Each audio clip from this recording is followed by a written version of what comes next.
The cabinet is a connector with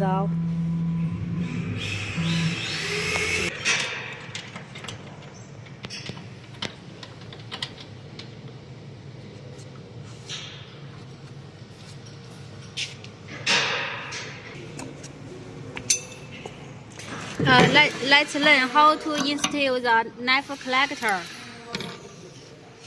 This is the knife collector.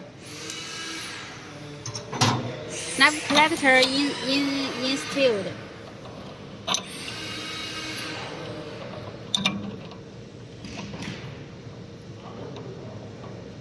Use the span fix the spindle not moving and install the knife with the collector.